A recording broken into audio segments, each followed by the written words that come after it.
Hello friends, आज हम NCERT 7th class की पॉलिटी का फर्स्ट चैप्टर देखेंगे, जो कि है समानता के बारे में ये चैप्टर दिया गया है। हम इसमें समझेंगे समानता क्या होती है, किस प्रकार से ये हम पर प्रभाव डालती है और ये हमारे लिए क्यों आवश्यक है। इस सब के बारे में हम जानेंगे। पिछले 6th क्लास की जो बुक हमने एनसीईआरटी की कवर की थी पॉलिटी की, उसमें हमने देखा था कि असमानता और विविधता में किस प्रकार से अंतर होता है। इसमें हम समानता के बारे में देखेंगे। तो शुरू करते हैं। भारतीय लोकतंत्र में समानता। भारतीय संविधान सब व्यक्तियों को समान मानता है। जो हमारा संविधान है उसमें सभी को समानता का अधिकार दिया गया है, जो हमारे मौलिक अधिकार हैं उसके अंतर्गत। इसका अर्थ यह है कि देश के व्यक्ति, चाहे वे पुरुष हों या स्त्री, किसी भी जाति, धर्म, शैक्षिक और आर्थिक पृष्ठभूमि से संबंध रखते हों, वे सब समान माने जाएंगे। यानी कि संविधान की नज़र में सभी व्यक्ति, प्रत्येक नागरिक वो समान माना जाएगा। लेकिन इसके बाद भी हम यह नहीं कह सकते कि असमानता खत्म हो गई है, क्योंकि हम आज भी देखते हैं कि धर्म और जाति के नाम पर किस प्रकार से आर्थिक असमानता, जो आर्थिक स्थिति है उसके नाम पर किस प्रकार से असमानता, भेदभाव किया जाता है। यह खत्म नहीं हुई है, लेकिन फिर भी कम से कम भारतीय संविधान में सब व्यक्तियों की समानता के सिद्धांत को मान्य किया गया है। हालांकि हमारे समाज में आज भी असमानता पूरी तरह से विकसित नहीं हुई है, परंतु संविधान में सबको समानता देने पर इतना हो गया है कि प्रत्येक व्यक्ति, अगर उसके साथ दुर्व्यवहार किया जा रहा है, असमानता की जा रही है, तो वो न्यायालय के दरवाजे खटखटा सकता है, वो कानून की मदद ले सकता है, क्योंकि कानून सभी को समान अधिकार देता है। जहाँ पहले भेदभाव और दुर्व्यवहार से लोगों की रक्षा करने के लिए कोई कानून नहीं था, अब अनेक कानून लोगों के सम्मान तथा उनके साथ समानता के व्यवहार को सुनिश्चित करने के लिए मौजूद हैं। क्योंकि पहले जब दुर्व्यवहार किया जाता था, असमानता की जाती थी, उस टाइम पर किसी भी प्रकार का कानून मौजूद नहीं था। लेकिन जब से संविधान बना है, जब से संविधान आया, सबको उसने समानता का अधिकार दिया है। हालांकि अभी समाज में पूरी तरह से विकसित नहीं है, लेकिन ये तो है कि कानून में है।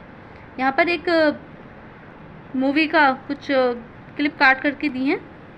1975 में बनी दीवार फिल्म में जूते पॉलिश करने वाला एक लड़का फेंक कर दिए गए पैसे को उठाने से इनकार कर देता है। वह मानता है कि उसके काम की भी गरिमा है और उसे उसका भुगतान आदर के साथ किया जाना चाहिए। यानी कि यहाँ पर असमानता को दिखा रहा है, आर्थिक असमानता। उसकी स्थिति थोड़ी खराब है, आर्थिक स्थिति से वो कमज़ोर है, इसीलिए वो इस कार्य को कर रहा है। लेकिन कार्य चाहे कुछ भी हो, वो छोटा या बड़ा नहीं होता है, कार्य की सबकी गरिमा होती है। समानता को स्थापित करने के लिए संविधान में जो प्रावधान हैं उनमें से कुछ निम्नलिखित हैं। प्रथम, कानून की दृष्टि में हर व्यक्ति समान है, जो कि हमारे मौलिक अधिकार हैं।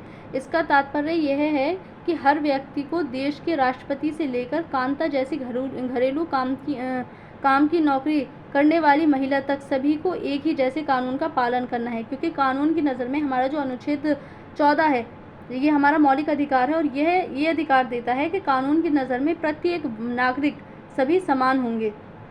दूसरा, किसी भी व्यक्ति के साथ उसके धर्म, जाति, वंश, जन्मस्थान, लिंग या किसी भी प्रकार से भेदभाव नहीं किया जा सकता है। ये हमारा अनुच्छेद 15 कहता है। और उसके स्त्री या पुरुष होने के आधार पर भेदभाव नहीं किया जा सकता। तीसरा, हर व्यक्ति सार्वजनिक स्थानों पर जा सकता है, यानी कि किसी भी व्यक्ति को कहीं भी जाने का, कहीं भी बसने का पूरा अधिकार है, जिनमें खेल के मैदान, होटल, दुकानें और बाजार आदि सम्मिलित हैं। सब लोग सार्वजनिक जगहों पर पूरे अधिकार के साथ जा सकते हैं, किसी पर किसी भी प्रकार की रोक नहीं है।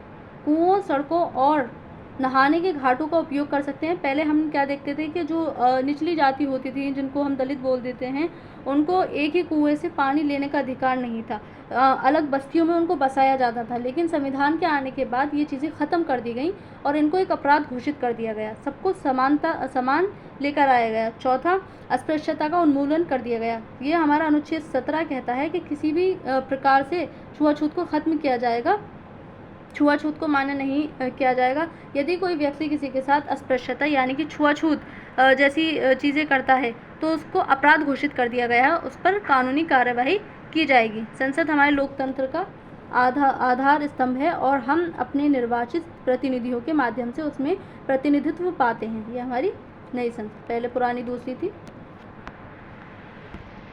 शासन ने संविधान द्वारा मान्य किए गए समानता के अधिकार को दो तरह से लागू किया है। पहला, कानून के द्वारा, और दूसरा, सरकार की योजनाओं व कार्यक्रमों द्वारा सुविधाहीन समाजों की मदद करके। यानी कि जो सरकार है वो नई नई योजनाएं लाती है ताकि सबको समान लाया जाए। जैसे कि हम देखते हैं जो आरक्षण जैसी नीति है वो लाई गई हैं ताकि जो पिछड़े हुए लोग हैं उनको आरक्षण के माध्यम से आगे लेकर आया जाए। भारत में ऐसे अनेक कानून हैं जो व्यक्ति के समान व्यवहार प्राप्त करने के अधिकार की रक्षा करते हैं। कानून के साथ साथ सरकार ने उन समुदायों जिनके साथ सैकड़ों वर्षों तक असमानता का व्यवहार हुआ है उनका जीवन सुधारने के लिए अनेक कार्यक्रम और योजनाएं लागू की हैं। ये योजनाएं यह सुनिश्चित करने के लिए चलाई गई हैं कि जिन लोगों को अतीत में अवसर नहीं मिले अब उन्हें अधिक अवसर प्राप्त हो, ताकि जो आगे लोग हैं और वो जो पीछे पिछड़ गए हैं, जिनके साथ पहले से असमानता की जा रही है जाति और वर्ग के नाम पर, उनको आगे लाया जाए, उनके साथ समान व्यवहार किया जाए। इस दिशा में सरकार द्वारा उठाया गया एक कदम है मध्याह्न भोजन की व्यवस्था। यानी कि जो स्कूलों में दोपहर के टाइम में बच्चों को भोजन करवाया जाता है, शिक्षा के साथ साथ भोजन, इस योजना को लागू किया गया। इस कार्यक्रम के अंतर्गत सभी सरकारी प्राथमिक स्कूलों के बच्चों को दोपहर का भोजन स्कूल द्वारा दिया जाता है। यानी कि सरकार देती है उनको ये भोजन। यह योजना भारत में सर्वप्रथम तमिलनाडु राज्य में प्रारंभ की गई और 2001 में उच्चतम न्यायालय ने इसे सभी राज्य सरकारों को इसे अपने स्कूलों में 6 माह के अंदर प्रारंभ करने के निर्देश दिए। इसके बाद से ही जो है प्रत्येक राज्य के स्कूल में ये भोजन की व्यवस्था लागू कर दी गई। इस कार्यक्रम के काफ़ी सकारात्मक प्रभाव हुए। उदाहरण के लिए मतलब जब ये योजना लाई गई उससे क्या हुआ कि जो बच्चे हैं वो स्कूल की ओर आकर्षित होने लगे, क्योंकि कई बार क्या होता था, छोटे बच्चे जो कि गरीब परिवार से आते थे वो अपने माँ बाप के साथ पैसे कमाने भी जाते थे, तो इस वजह से वो स्कूल की शिक्षा भी प्राप्त नहीं कर पाते। लेकिन जब भोजन जैसी व्यवस्था लाई गई स्कूलों में तो बच्चे स्कूल की ओर आकर्षित हुए, वहाँ उन्होंने शिक्षा भी प्राप्त की और उन्हें भोजन भी मिला। उदाहरण के लिए यहाँ पर दिया गया, दोपहर का भोजन मिलने के कारण गरीब बच्चों ने अधिक संख्या में स्कूल में प्रवेश लेना और नियमित रूप से स्कूल जाना शुरू कर दिया। यहाँ पर टीचर बताते हैं कि किस प्रकार से बच्चे दोपहर का भोजन करने घर जाते थे और फिर बाद में लौटकर आते ही नहीं थे, वो रुक जाते थे। यहाँ पर एक पिक्चर भी दिखाई गई है उत्तराखंड की, एक शासकीय शाला में बच्चों को उनका मध्याह्न भोजन परोसा जा रहा है। ये बच्चे बैठे हैं और यहाँ टीचर भोजन करवा रही हैं उनको।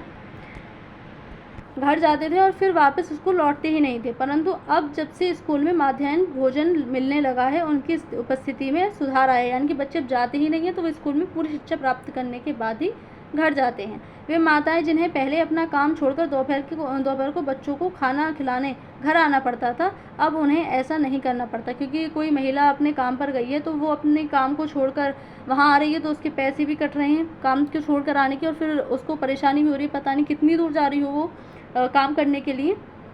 तो ये चीज़ भी आसानी हुई है। इस कार्यक्रम में जातिगत पूर्वाग्रहों को कम करने में भी सहायता मिली है। सभी जो बच्चे हैं वो एक साथ बैठकर एक प्रकार का भोजन करते हैं, तो ये वाली जो असमानता है जातिगत वाली, इसको भी ख़त्म करता है।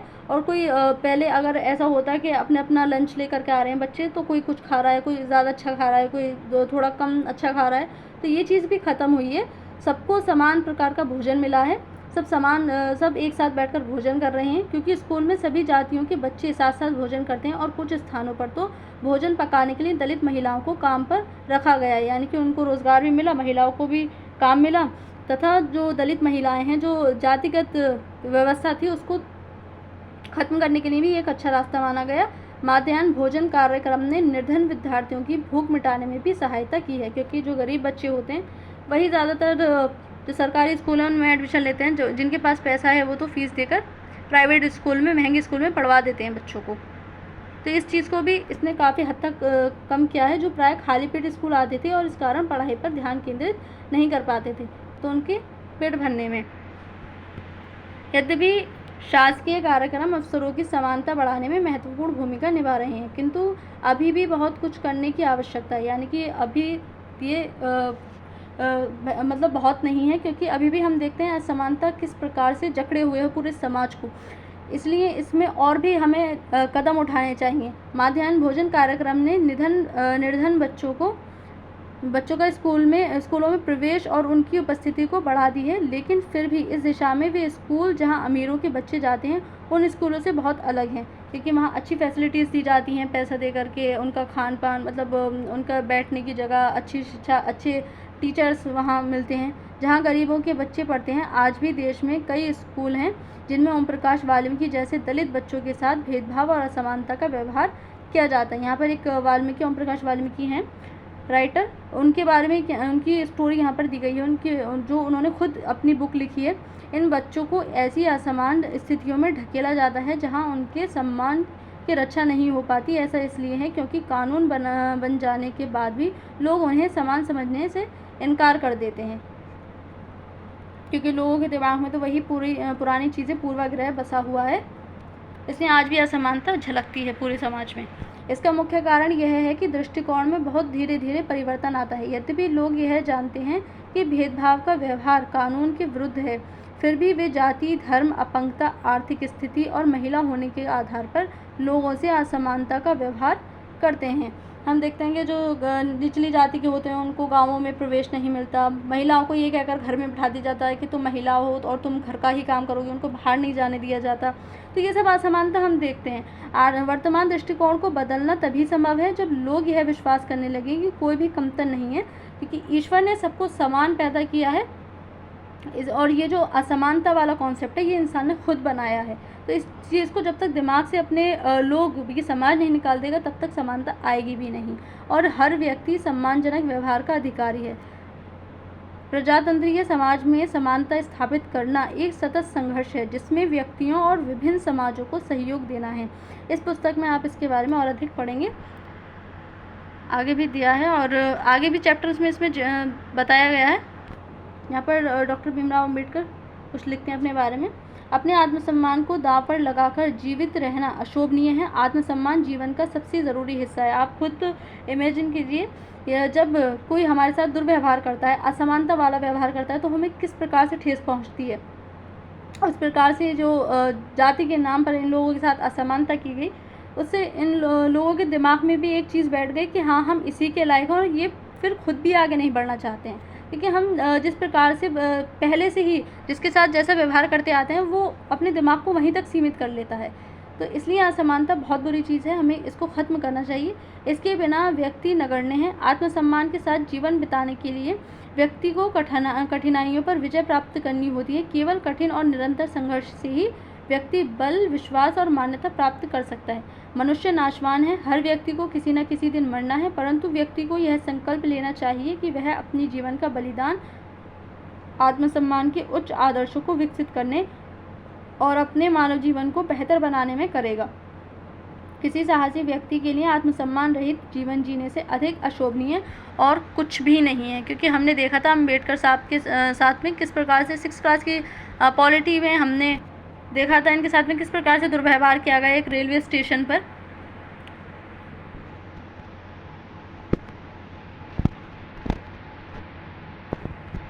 अन्य लोकतंत्रों में समानता के मुद्दे, ऐसा नहीं है कि भारत में ही समानता को लेकर के संघर्ष होते आए हैं या हो रहे हैं। अन्य देशों में भी हम देखते हैं कि किस प्रकार से असमानता बनी हुई थी। अफ्रीका के देश मतलब जो बाहर देश है, अफ्रीका में हमने गोरे रंग और काले रंग पर भेदभावपूर्ण नीति देखी थी। न सिर्फ जातिगत और धर्म के नाम पर ही असमानता देखने को मिलती है, बल्कि रंग के और रूप के आधार पर भी असमानता हमें देखने को मिलती है। जहाँ समानता का अस्तित्व है और जहाँ समानता के लिए संघर्ष जारी है। सच तो यह है कि संसार के अधिकांश लोकतंत्रीय उदाहरण के लिए संयुक्त राज्य अमेरिका में अफ्रीकी अमेरिकन लोग, जिनके पूर्वज गुलाम थे और अफ्रीका से लाए गए थे, वे आज अभी अपने जीवन को मुख्य रूप से असमान बताते हैं। जबकि 1950 के अंतिम दशक में अफ्रीकी अमेरिकनों के समान अधिकार दिलाने के लिए आंदोलन हुआ था। यानी कि बाहरी देशों में भी किस प्रकार से आंदोलन हो रहा है। अमेरिका जैसे देश में, जो कि खुद को लोकतंत्र के जन्मदाता मानता है।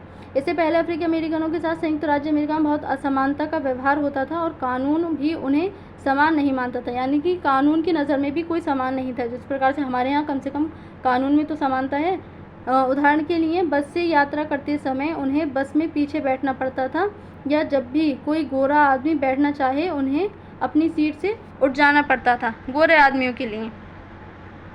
लेकिन यहाँ एक स्टोरी दी गई है। रोज़ा पार्क्स 1913 से 2005 एक अफ्रीकी अमेरिकन महिला थी। 1 दिसंबर 1955 को दिन भर काम करके थक जाने के बाद बस में उन्होंने अपनी सीट एक गोरे व्यक्ति को देने से मना कर दिया और यहीं से इनके लिए संघर्ष शुरू हो गया। यहाँ से इन्होंने अपनी आवाज़ उठानी शुरू कर दी समानता के लिए। उस दिन उनके इनकार से अफ्रीकी अमेरिकनों के साथ असमानता को लेकर एक विशाल आंदोलन प्रारंभ हो गया, जो नागरिक अधिकार आंदोलन सिविल राइट्स मूवमेंट कहलाया। 1964 के नागरिक अधिकार अधिनियम ने नस्ल, धर्म और राष्ट्रीय मूल के आधार पर भेदभाव का निषेध कर दिया। इसने यह भी कहा कि अफ्रीकी अमेरिकन बच्चों के लिए सब स्कूलों के दरवाजे खोले जाएंगे और उन्हें उन अलग स्कूलों में नहीं जाना पड़ेगा जो विशेष रूप से केवल उन्हीं के लिए खोले गए थे। यानी कि पहले स्कूल तक उन बच्चों के लिए अलग होते थे अमेरिकन बच्चों से। इतना होने के बावजूद भी अधिकांश अफ्रीकी अमेरिकन गरीब हैं। अधिकतर अफ्रीकी अमेरिकन बच्चे केवल ऐसे सरकारी स्कूलों में प्रवेश लेने की ही सामर्थ्य रखते हैं जहां कम सुविधाएं हैं और कम योग्यता वाले शिक्षक हैं, जबकि गोरे विद्यार्थी निजी स्कूलों में जाते हैं या उन क्षेत्रों में रहते हैं जहां के सरकारी स्कूलों का स्तर निजी स्कूलों जैसा ही ऊंचा है। तो दिखाता है कि संसार में किस प्रकार से अलग अलग चीज़ों के ऊपर असमानता हो रही है। ये भारत के संविधान के अनुच्छेद 15 का कुछ अंश यहाँ पर दिया है, जो कि हमारा मौलिक अधिकार है। धर्म, मूल वंश, जाति, लिंग या जन्म स्थान के आधार पर भेदभाव का प्रतिषेध। राज्य किसी नागरिक के विरुद्ध केवल धर्म, मूल वंश, जाति, लिंग, जन्म स्थान या इनमें से किसी के आधार पर कोई भेदभाव नहीं करेगा। कोई नागरिक केवल धर्म, मूल वंश, जाति, लिंग, जन्म स्थान या इनमें से किसी के आधार पर दुकानों, सार्वजनिक भोजनालयों, होटलों और सार्वजनिक मनोरंजन के स्थानों में प्रवेश या पूर्णतः या भागतः राज्य निधि से पोषित या साधारण जनता के प्रयोग के लिए समर्पित कुओं, तालाबों, स्नान घाटों, सड़कों और सार्वजनिक समागम के स्थानों के उपयोग में किसी भी प्रकार की असमानता नहीं की जाएगी। के संबंध में किसी भी निर्योग्यता, दायित्व, निर्बंधन या शर्त के अधीन नहीं होगा। यानी कि ये सब चीज़ें सबके लिए खुली हुई होंगी, कोई भी यहाँ आ जा सकता है, कोई भी इन चीज़ों का उपयोग कर सकता है। किसी के भी साथ किसी भी प्रकार का भेदभाव या असमानता नहीं होगी। यहाँ पर लोकतंत्र की चुनौतियाँ दी गई हैं। क्या चुनौती है इसकी? किसी भी देश को पूरी तरह से लोकतंत्रीय नहीं कहा जा सकता, क्योंकि कहीं ना कहीं हर देश में कमी ज़रूर होती है। हमेशा से ही ऐसे समुदाय और व्यक्ति होते हैं जो लोकतंत्र के नए अर्थ देते हैं और अधिक से अधिक समानता लाने के लिए नए नए सवाल उठाते हैं। इसके केंद्र में वह संघर्ष है जो सब व्यक्तियों को समानता और सम्मान दिलाने के पक्षधर है। इस पुस्तक में आप पढ़ेंगे कि किस तरह समानता का प्रश्न भारतीय लोकतंत्र में हमारे दैनिक जीवन के विभिन्न पहलुओं को प्रभावित करता है। इन पाठों को पढ़ते हुए विचार कीजिए। और ये सब इसमें यहाँ पर दिया गया है लोकतंत्र की चुनौतियाँ। तो इसमें एक लाइन बोली जाती है कि और ज़्यादा लोकतंत्र लाने के लिए लोकतंत्र में ही सुधार करने की आवश्यकता होती है। और ये असमानता आज भी हमारे समाज में बनी हुई है। ये तब तक बनी रहेगी जब तक समाज के दिमाग से ये असमानता का कीड़ा नहीं निकल जाता, क्योंकि कानून होना ही सिर्फ बराबरी नहीं है, समानता नहीं है। आर्थिक और राजनीतिक तथा सामाजिक रूप से, सबसे पहले सामाजिक रूप से समानता का होना आवश्यक है, तभी जाकर ये असमानता को ख़त्म किया जा सकता है। ये चैप्टर यहीं तक था। Thank you.